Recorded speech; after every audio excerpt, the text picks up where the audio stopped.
Capítulo 1. El regalo del mar. La noche había caído sobre el vasto océano, envolviendo el mar en un manto de estrellas y oscuridad. Las aguas estaban calmadas, reflejando el cielo nocturno en un espejo de tranquilidad. El mercader Reynard Zendel, con la mirada fija en el horizonte, se desplazaba con su barco de comercio hacia una isla cercana del continente desértico de Erial. La brisa marina soplaba suavemente, meciendo las velas del navío y llenando el aire con el olor salado del mar. Reynard, un hombre de aspecto imponente, con una barba bien recortada y ojos oscuros que brillaban con la astucia de un comerciante experimentado, estaba acompañado por su esposa, Diara Zendel. Diara, una mujer de porte noble y mirada melancólica, observaba las olas desde la cubierta, sus pensamientos perdidos en el dolor de una reciente pérdida. Habían enterrado a su hijo hacía solo unas semanas, una herida aún fresca en sus corazones. Diara. Comenzó Reynard con voz suave, rompiendo el silencio de la noche. Misias, sé que nada puede consolar el vacío que sentimos, pero debemos creer que los dioses lo quisieron así. Rai, nuestro hijo, fue llevado hacia nuestro dios de la tierra Erebos, y ahora está junto a él. Este viaje de negocios puede ser nuestra oportunidad de mantenernos distraídos. Diara asintió lentamente, sus ojos se encontraron con los de Reynard, llenos de comprensión y tristeza compartida. Sabía que su marido había decidido llevarla con él a Aveno de Lasuno, donde se reuniría con otros comerciantes de los 3 continentes, para distraerla y que no pensara en su reciente pérdida. Misias, Reynard. Lo sé, Reynard. Solo espero que la isla del mar de Inisel nos traiga la suerte que tanto necesitamos. Esta negociación podría aumentar nuestros beneficios y darnos la oportunidad de entablar nuevas relaciones con los 3 continentes. El mercader miró a su esposa con una mezcla de esperanza y determinación. Mi Fidas, que estos tiempos. Confío en que así será. Sé que Tiobad no me mentiría. Él es astuto y ha conseguido exportar artículos muy codiciados de Erial hacia los cardinales. Si logramos asegurar este pacto, nuestras vidas podían cambiar para mejor. Mientras las palabras de Reynard se desvanecían en la quietud de la noche, un sonido inesperado cortó el aire.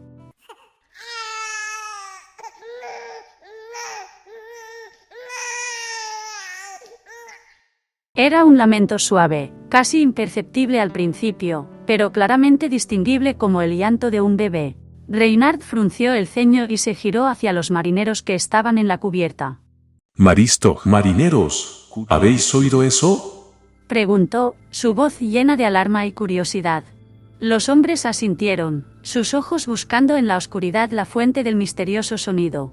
El capitán del navío, un hombre curtido por años de navegar los mares, salió de su camarote ante el revuelo en cubierta y se acercó a Reynard. Mi señor, recomiendo que se retire a su camarote, podríamos estar en peligro. Reynard miró hacia el frente, intentando identificar de dónde venía el llanto del bebé. Sintiendo como una fuerza extraña lo guiaba, Reynard dio una rápida instrucción al capitán. Instruye a los hombres para que investiguen de dónde proviene ese llanto. El capitán rápidamente negó con la cabeza e intentó convencer a su superior. Mi señor, por favor. Pero sus palabras fueron cortadas cuando el mercader lo miró con firmeza. Obedezca, capitán. Tragando saliva y sabiendo que no podría contradecir las órdenes de Reynard, el capitán asintió y se dirigió a sus hombres con voz firme. Marineros, dirigid el barco hacia la fuente del ruido y mantened los ojos abiertos. Podría ser una trampa. La tripulación se movió con rapidez y precisión, sus movimientos sincronizados por años de experiencia en el mar. El barco viró lentamente, avanzando con cautela hacia la espesa niebla que cubría las aguas. A medida que se acercaban, el llanto se hacía más fuerte, resonando en la quietud de la noche. De repente, a través del velo de niebla, apareció una forma oscura. Era otro barco, apenas visible en la penumbra. Los marineros se pusieron en alerta, sus manos yendo instintivamente a las empuñaduras de sus armas, pensando en piratas, una amenaza constante en esas aguas. Mierda, sabía que esto era una trampa. Preparad las armas, ordenó el capitán, su voz resonando con autoridad mientras se posicionaba frente al mercader y su esposa, adoptando una posición defensiva. Pero a medida que se acercaban más, comenzaron a notar que el barco no mostraba señales de ser una nave pirata. No había banderas negras ondeando ni las marcas típicas de bucaneros. El barco parecía abandonado, sus velas caídas y sin ningún movimiento visible en la cubierta. El mercader Reynard Zendel se quedó pensativo mientras escuchaba el llanto persistente que resonaba en la niebla. La intensidad del sonido aumentaba a medida que su barco se acercaba a la misteriosa nave. Los ojos de Reynard, llenos de curiosidad y precaución, se encontraron con los de su esposa, Diara. Ella asintió lentamente, su expresión reflejando tanto preocupación como un deseo ferviente de descubrir lo que estaba ocurriendo. Capitán. Llamó Reynard, su voz firme. La Siposagnas defectita. El barco parece dañado. Quiero que los hombres investiguen la embarcación. El llanto del bebé claramente procede de ese navío, y la criatura podría estar en peligro. Buscad supervivientes, y cualquier material que podamos aprovechar. El capitán asintió lentamente, su rostro curtido por los años en el mar mostraba una mezcla de precaución y determinación. Quilordonite. Como ordene mi señor. Marineros, preparad las armas y estad atentos. Esto podría ser una emboscada de las otras ciudades de Rian. Los marineros, entrenados para actuar con rapidez y eficiencia, se movieron en sincronía. Mientras el barco de Reynard se acercaba al navío desconocido, las olas chocaban suavemente contra los cascos de ambas embarcaciones, creando un ritmo hipnótico. Las cuerdas se lanzaron y los garfios aseguraron los barcos juntos. La niebla envolvía todo a su alrededor, un manto espeso que parecía ocultar secretos antiguos y peligros invisibles. Atentú, con cuidado, hombres. Instruyó el capitán. Mogmalra. Avanzad lentamente, y manteneos alerta. Uno a uno, los marineros saltaron desde su barco al otro, sus movimientos eran sigilosos y controlados. La cubierta del barco abandonado crujió bajo su peso, pero no había signos de vida a la vista. El llanto del bebé, cada vez más claro y desgarrador, los guiaba hacia el interior del barco. La atmósfera en la cubierta era inquietante. El desorden reinaba por doquier, barriles volcados, cuerdas desparramadas y restos de lo que una vez fueron bienes comerciales esparcidos sin orden. Parecía evidente que el barco había sido saqueado, y no quedaba rastro de supervivientes. ¿Qué ha pasado aquí? Murmuró uno de los marineros, sus ojos recorriendo la escena desolada. El contramaestre, liderando el grupo, levantó una mano para indicar silencio. Seguid el llanto. Viene de algún lugar dentro del barco. Dijo con voz firme. Los marineros se adentraron en el barco, moviéndose con cautela a través de pasillos oscuros y estrechos. El llanto del bebé los guiaba como un faro en la niebla, su sonido rebotando en las paredes de madera del navío. A medida que se acercaban, la sensación de inquietud crecía. Finalmente, llegaron a una puerta entreabierta de un camarote. El contramaestre levantó su lámpara de aceite, su luz revelando un interior aún más desordenado. Con un gesto, indicó a sus hombres que se prepararan, y empujó la puerta abierta con cuidado. La escena que encontraron los dejó sin palabras. En el centro del camarote, envuelta en una manta raída, yacía una bebé. La niña tenía el cabello plateado, brillante incluso en la tenue luz de la lámpara, y sus ojos verdes intensos brillaban con lágrimas. El contraste entre la inocencia de la bebé y la devastación del barco era impactante. Sí, Pestro. Contramaestre. Es una niña, pero parece diferente. Su tez es blanca como la de los cardinales. Dijo uno de los marineros, su voz llena de asombro ante el aspecto de la bebé. Pero su cabello, sus ojos... El contramaestre asintió, acercándose con cuidado. ¿De dónde saldrá? No puede ser una enviada de los dioses, ¿verdad? Murmuró, sorprendido. Con gentileza, el contramaestre recogió a la niña, tratando de calmar su llanto. Sus pequeños ojos se encontraron con los del hombre, y un silencio sobrecogedor llenó el camarote. La niña dejó de llorar, como si la presencia de los marineros le proporcionara un mínimo de consuelo. Volvamos al barco, ordenó el contramaestre, sosteniendo a la niña con firmeza pero con ternura. Mis señores deben ver esto, añadió, dirigiéndose hacia la salida con cautela. Los marineros, Todavía perplejos por el descubrimiento, retrocedieron con precaución, llevando a la niña de vuelta a su propio barco. Llegaron a la cubierta de su navío, la misteriosa bebé en brazos. El llanto de la niña había cesado, como si la proximidad de seres humanos le hubiera traído un inesperado consuelo. Mientras se acercaban a Reynard Zendel y su esposa Diara, los marineros intercambiaban miradas de asombro y reverencia. El cabello plateado y la piel pálida de la niña eran rasgos poco comunes en Erial, un continente de climas desérticos donde la población tenía una tez mucho más oscura. Mi señor, Dijo el contramaestre al llegar frente a Reynard, sosteniendo a la niña con cuidado. Esto es lo único que pudimos encontrar a bordo. Sus cabellos, sus ojos, la extraña situación en la que la hemos encontrado. Creemos que puede ser un enviado del mar. Reynard tomó a la niña en sus brazos, sus ojos oscuros llenos de una intensidad profunda. Observó con detenimiento sus rasgos únicos, sintiendo una mezcla de asombro y ternura.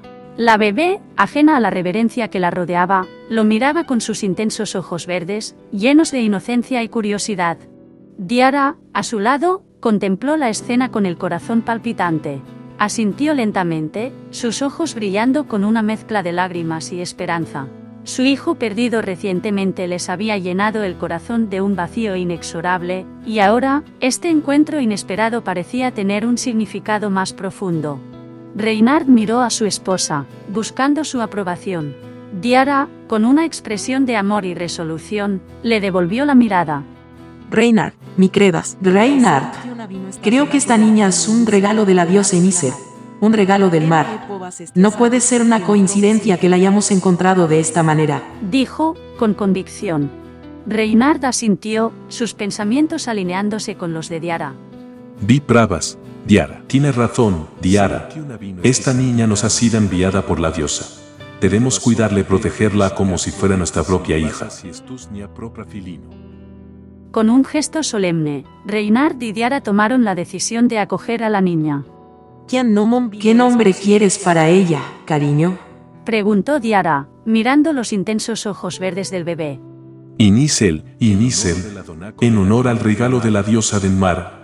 Respondió Reynard, con reverencia.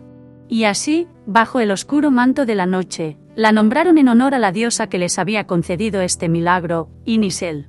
16 años después, cruzando el océano de Omnilum, en las tierras nevadas de uno de los cardinales llamado el Norte, mineros avanzaban, surcando los senderos de las montañas más frías del continente. En un intrincado camino empinado, el grupo avanzaba con determinación. El viento cortante y la nieve espesa dificultaban su paso, pero la promesa de riquezas más codiciadas que el oro les daba fuerzas para continuar. Estos hombres eran los encargados de extraer estalita, un mineral único y valioso en ese mundo.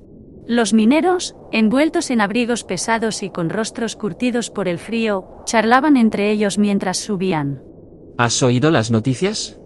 Parece que hemos encontrado una nueva veta de estalita en la cueva de una de las montañas del este. Comentó uno de ellos, su voz apenas audible entre el rugido del viento. Otro minero, con una barba espesa y escarcha en las cejas, asintió. Sí, he escuchado lo mismo. Parece que los consejeros del gremio se están poniendo de acuerdo, por primera vez desde que el padre de los Valheim falleció. Ahora su hijo mayor parece que está tomando las decisiones adecuadas. Esa veta, si es tan rica como dicen, podríamos estar hablando de una fortuna inmensa. La estalita siempre ha sido 3 veces más valiosa que el oro. El grupo continuaba ascendiendo, sus pasos crujían sobre la nieve. A lo lejos, las montañas se alzaban majestuosas, cubiertas de un manto blanco que reflejaba la luz del sol con un brillo deslumbrante. Las condiciones eran extremas, pero estos hombres estaban acostumbrados a las durezas de su oficio. Pero hoy iremos a la mina del abismo profundo, Anunció el líder del grupo, un hombre de mediana edad con ojos agudos y una voz autoritaria. y recordad, las montañas del norte son traicioneras. Un paso en falso y podríamos caer en un abismo sin fondo. Los mineros asintieron, conscientes de los peligros. A pesar del riesgo, la promesa de encontrar más estalita, ese material codiciado por el que vivían en el norte y pertenecían a un gremio que controlaba la exportación de estalita a los otros continentes, era una motivación poderosa. El líder del grupo hizo una pausa y miró a sus hombres. Recordad, la mina es traicionera y tendremos que picar hondo si queremos extraer algo de Estalita.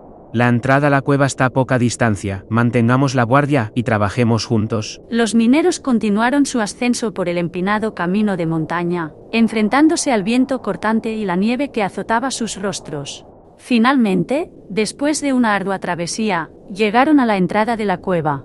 La oscuridad en su interior parecía devorar la luz del día, y el aire que emanaba del lugar era aún más frío que el de la intemperie. Llegamos. Vamos a entrar. Dijo el líder del grupo, su voz resonando en el silencio helado. Cuanto antes comencemos, antes podremos irnos. Los hombres encendieron sus lámparas de aceite y avanzaron, la luz temblorosa proyectando sombras danzantes en las paredes de la cueva. La atmósfera era opresiva, y cada paso reverberaba con un eco inquietante. El frío penetrante se mezclaba con la humedad, creando una sensación incómoda que calaba hasta los huesos. Este sitio me da escalofríos. Siento que los espectros podrían aparecer en cualquier momento. Murmuró uno de los mineros, ajustando su abrigo mientras miraba a su alrededor con desconfianza. Las leyendas del norte habían arraigado en la mente de los mineros y las supersticiones de que tenebrosas criaturas sin forma se ocultaban en las minas de Estalita, siempre les hacían andar con pies de plomo. Lo sé, pero llevo 20 años subiendo a estas minas y nunca me he encontrado con ningún espectro de la oscuridad. Creo firmemente que son supersticiones que se inventaron los antiguos señores del norte para tenernos más controlados. Respondió un minero curtido por los años que había trabajado en las minas. Tiene razón. Los espectros de la oscuridad, seres sin forma, sin cuerpo, y con los ojos azules cual tempestad de invierno, no puede existir ninguna criatura así, ¿verdad? Preguntó un joven con clara inseguridad en sus palabras. Dejemos de hablar. Terminemos esto rápido y volvamos a casa. No quiero pasar más tiempo aquí de lo necesario. Indicó otro de sus compañeros. Los mineros se dispersaron, el sonido de sus picos y martillos resonando en la cueva mientras comenzaban a trabajar. Golpeaban la piedra con fuerza, cada impacto enviando una lluvia de esquirlas por el aire. Sus esperanzas se centraban en encontrar el valioso material que brillaba como un diamante de color verde, la estalita. Dicen que los ricachones de los dos continentes codician la estalita y hacen monedas, joyas y empuñaduras para sus armas. Comentó uno de los mineros mientras levantaba su pico para otro golpe. Aunque nunca había oído que se hicieran armas con solo estalita. Sí. Respondió otro, su voz teñida del cansancio por las condiciones extremas en las que trabajaban. No exportamos suficiente estalita para poder crear armas con ella. Es escasa la producción y las refinerías en las fortificaciones distribuidas por el continente del norte extraen solo un 1% de lo que los mineros encontramos en las cuevas. Otro minero, suspicaz y con motivos ocultos brillando en sus ojos, comentó. ¿Sabéis? Si nos quedamos un pequeño porcentaje de la estalita que traemos, podríamos venderla en el mercado negro y ganar aún más. Los hombres se rieron como si fuera una broma, sabiendo que lo insinuado acarreaba consecuencias letales y que el castigo que implementaría el gremio del norte por contrabandear con la estalita era demasiado arriesgado para considerar otras opciones. Pero uno de ellos, un minero de mediana edad con una barba tupida, levantó la mirada con seriedad. Hablando en serio, he oído rumores sobre un negocio de contrabando. Dicen que la paga es buena si guardas una parte de lo que encuentras para ellos. También te prometen seguridad para ti y tu familia en caso de que el gremio del norte se entere. Hubo un silencio momentáneo, seguido de murmullos preocupados. ¿Vuelve a haber contrabando de estalita? Pensé que nadie se atrevería a volver a hacer eso, después de que 20 años atrás, condenaran brutalmente a muerte a todos aquellos pertenecientes a un grupo ilegal de mineros. Dijo otro minero, golpeando la roca con renovada fuerza. Yo no quiero poner en peligro a mi familia. La estalita está bien controlada, y el gremio se enteraría si los mineros guardaran parte de los bienes obtenidos de la cueva. Lo poco que podamos ganar no vale la pena en comparación con el riesgo de que nos pillen. Los comentarios concordaban con la última declaración mientras los hombres trabajaban, pero la atmósfera cambió abruptamente cuando uno de los mineros, que se había adentrado más en la cueva, emitió un grito ahogado. Los demás se giraron para ver qué ocurría, sus lámparas proyectando la luz hacia el fondo oscuro de la cueva. ¡Hey! ¡Venid aquí! Esta roca tiene algo raro. Llamó el minero, su voz temblorosa. Los demás dejaron sus herramientas y se apresuraron hacia donde estaba su compañero. Al llegar, vieron que el minero retrocedía con los ojos muy abiertos, señalando una roca que acababa de romper. De la grieta emergía una extraña aura azulada, una luz que parecía fluir como un líquido luminoso. ¿Qué es eso? Preguntó uno de los mineros, su voz apenas un susurro. No lo sé. Respondió el minero que había hecho el descubrimiento, su rostro pálido por el miedo. Nunca había visto algo así. Es como si algo maligno saliera de la roca. No puede ser. No pueden ser los espectros, ¿verdad? Susurró con miedo. El líder del grupo se adelantó, examinando la grieta con una mezcla de cautela y curiosidad. Esto no es estalita. Recuerda haber escuchado sobre esto en las enseñanzas que nos dieron las fortificaciones del norte. Esto es algo diferente, algo malévolo y algo que no deberíamos tocar sin saber más. Los hombres, inquietos por la visión de la luz azulada, retrocedieron un poco, sus conversaciones sobre contrabando olvidadas en el instante. La cueva, antes solo un lugar oscuro y frío, ahora parecía estar llena de secretos y peligros desconocidos. Volvamos a nuestra área original y continuemos allí. Sugirió el líder, su voz temblando mientras observaba cómo la luz extraña que emanaba de la piedra incrementaba su intensidad. Esto no me gusta. Necesitamos informar a nuestros superiores. Pero el temor se apoderó de los mineros cuando la luz azulada comenzó a adquirir la forma de un hombre. Las leyendas sobre espectros y espíritus que habitaban las cuevas comenzaron a resonar en sus mentes, llenándolos de un miedo primordial. ¡Un espectro de la oscuridad! Gritó con pavor un minero. Sin esperar más, comenzaron a retroceder, convirtiendo sus pasos en una carrera frenética hacia la salida. El eco de sus zancadas apresuradas resonaba en los túneles, y el frío se sentía aún más cortante a medida que se acercaban a la luz del día. Los hombres respiraban agitadamente, sus corazones latían con fuerza mientras escapaban de lo que consideraban un lugar maldito. Nadie miró atrás, el miedo a haber despertado algo antiguo y terrible los impulsaba a seguir adelante sin vacilar. 20 minutos después de que los mineros abandonaran las minas, un estruendo se escuchó reverberar en la montaña de Glaciaris. El colapso fue instantáneo y el acceso a las cuevas quedó sellado bajo toneladas de piedra.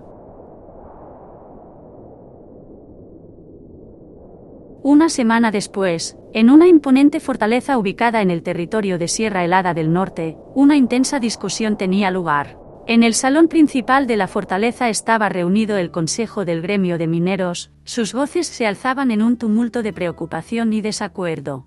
Las paredes de piedra maciza, decoradas con tapices representando los picos de los mineros y la estalita, resonaban con la tensión del debate.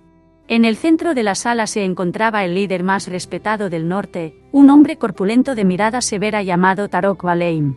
Tarok vestía una capa de piel gruesa, adornada con insignias de su rango y herencia, y su presencia imponía respeto. A su lado se encontraban su hermana, Amelia, una mujer de mirada astuta y resolutiva, y su hermano menor, Jorund, un joven lleno de energía y vitalidad. La situación es inestable. Las minas han sido obstaculizadas por toneladas de piedra y tardaremos mucho en poder despejar las entradas. Reveló Tarok, su expresión serena a pesar de las dificultades que enfrentaba el Gremio del Norte. Como podrán entender, no podemos eliminar de la noche a la mañana toneladas de piedra maciza. Así que, hasta que no encontremos una forma de despejar las entradas, la explotación de estelita se verá afectada. Terminó sus ojos recorriendo cada rostro preocupado en la sala. Si ya no podemos extraer estalita de las minas, ¿cuánto durarán las reservas que tenemos de ella? Cuestionó inmediatamente un consejero del norte. Sobre unos 4 meses. Contestó un hombre mayor. Su cabello blanco como la nieve y sus ojos sabios lo marcaban como una figura de autoridad. Era conocido como Eldrick el Sabio, y su consejo era altamente valorado por todos los presentes. ¿Solo? Exclamó otro representante del gremio. Y creo que lo mejor será decidir qué continente dejará primero de recibir estalita. Propongo que mantengamos la exportación de estalita en los 2 continentes de los cardinales y dejemos de exportar a Erial. Debemos informar a los cardinales sobre la situación. Anunció Tarok. Amelia, siempre la voz de la razón, intervino con calma. Tarok, 4 meses no son nada. Aunque dejemos de exportar estalita Arial, solo alargaremos la agonía un mes más. No exportar estalita acarreará futuras confrontaciones con los cardinales. Se sabe de la enemistad entre los continentes del este y el oeste. Eldrick, con una sonrisa lánguida, asintió ante las palabras de Amelia. Amelia tiene razón. El este y el oeste ya tienen sus desavenencias y temo que utilicen esta excusa para entrar en guerra. Todos miraron con seriedad al hombre mayor, sus rostros denotando preocupación por lo que sus palabras significaban. Pero bueno, poco podemos hacer nosotros si los gobernantes de los 2 cardinales son tan cenutrios como para entrar en una conflagración. Nosotros solo podemos esperar a que la guerra no nos repercuta. La sala se mantuvo en silencio, todos pensativos ante su precaria condición. Tiene que haber algo que podamos hacer. Tal vez debamos usar algún tipo de explosivos para intentar... Empezó a proponer Amelia, pero Tarok la interrumpió bruscamente. No, hermana. La joven abrió la boca para contestarle a su hermano, pero este la volvió a interrumpir. Sé que te refieres al agua maldita. Y no podemos arriesgar la vida de nuestros mineros. Recuerda que el derrumbamiento se ha debido a la inestabilidad de la montaña. Explotar las entradas con agua maldita pondría en peligro a nuestros hombres y empeoraría la situación. Pero Tarok, la situación empeorará si no hacemos nada. Estamos ciegos si no vemos que una guerra entre los cardinales no afectará al norte. Debemos hacer todo lo posible para reabrir las minas. Lo siento. Pero... Amelia suspiró y con voz baja terminó. Pero es mejor perder a unos pocos mineros que miles de los nuestros mueran en una confrontación que posiblemente podríamos evitar. Todos miraron seriamente a la joven.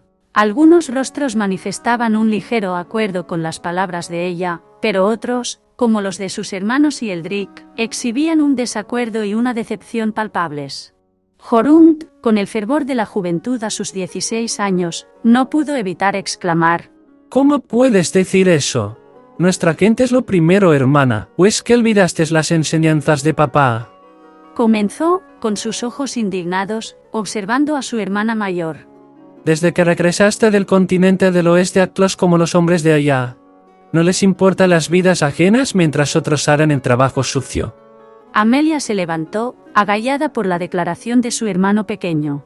A los 16 años, luego de la defunción de su padre, su madre llevó a Amelia hacia el oeste, al condado de Lotoria, para vivir en la ciudad de Umbría. Al principio, debido a la inocencia de la juventud, Amelia disfrutó del clima templado, tan dispar al frío aire del norte.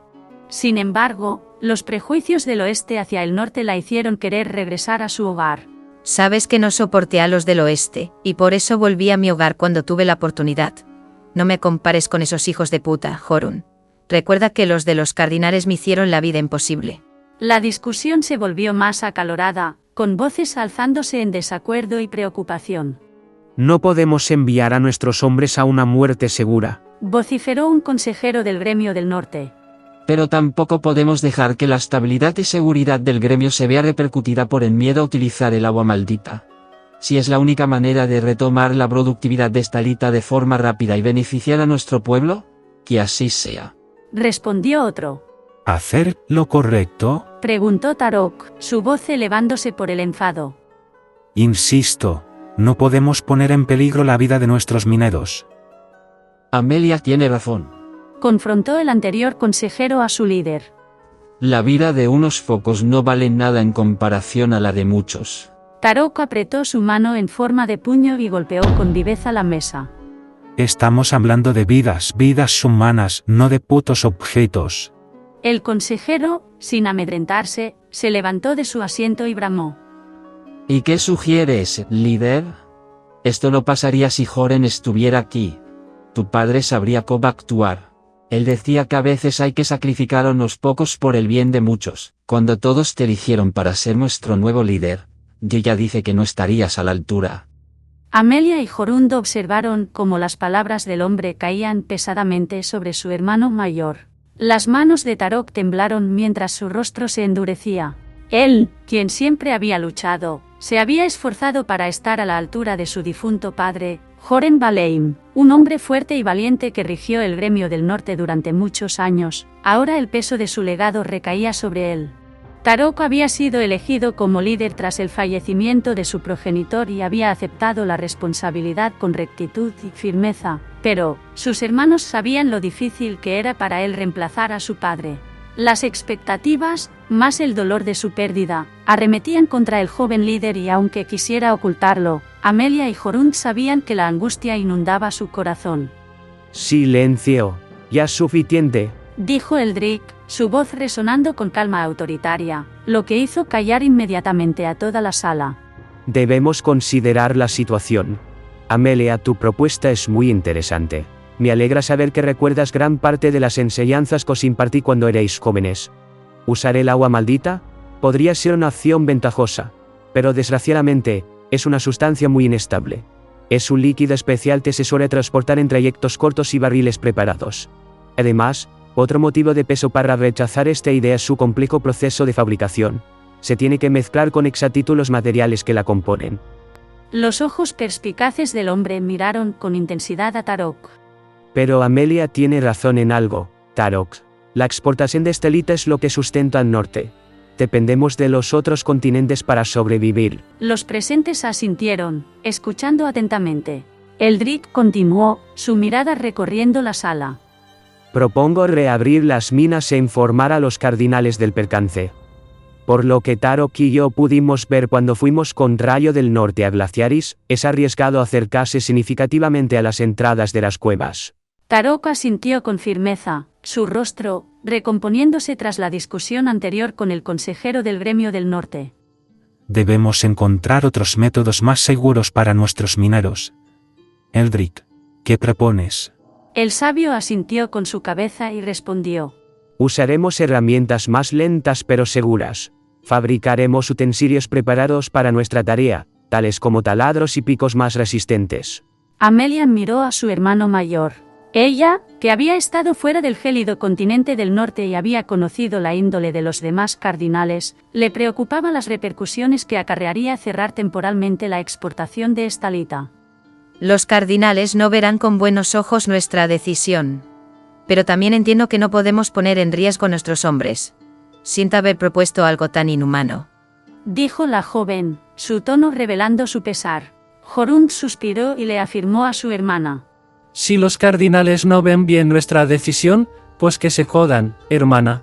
No podemos convertirnos en ellos, no podemos dejar que su insensibilidad hacia los demás los corrompa y cambie la forma de ser del norte. Nosotros somos diferentes, nosotros velamos por todos, como papá nos enseñó. El joven Baleim puso una mano reconfortante sobre el hombro de Amelia. Siento lo que te dije. Sé que tú eres diferente.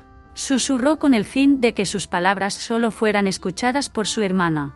Amelia asintió con una sonrisa en sus labios y miró dubitativa a su hermano mayor, quien asintió con firmeza ante las palabras de Jorund. Haremos todo lo posible para reabrir las minas, hermana. Confío en ti para gestionar los trámites diplomáticos con el resto de los cardinales. Eres diestra en la política y has estado viviendo con ellos durante unos años. Sé que podrás intentar llegar a un acuerdo pacífico mientras yo y los demás miembros del gremio intentamos solventar este problema. Todos los demás presentes asintieron, algunos todavía mostrando su reticencia, pero comprendiendo que las acciones más drásticas, a veces, acarreaban un destino inesperado y no deseado en su misión de obtener una solución a sus adversidades. Está bien. Dijo un consejero con un suspiro. Eldrick y yo nos pondremos en contacto con uno de nuestros artesanos para comenzar a fabricar estas herramientas especiales. Indicó, causando un asentimiento por parte de Tarok y el sabio. Bien. Trabajaremos duro para reabrir las minas. Declaró el joven líder, su voz firme. Hasta entonces, lo único que nos resta hacer es esperar que los cardinales comprenden la situación. La reunión, tras horas de debate, concluyó con un sentido de resolución. Mientras los consejeros del gremio salían del salón, el aire frío de la fortaleza les recordaba los peligros y desafíos que enfrentaban. Pero con líderes como Tarok, Amelia, Jorund y el sabio consejo de Eldrick, estaban decididos a enfrentar cualquier amenaza que se presentara, protegiendo las tierras del norte.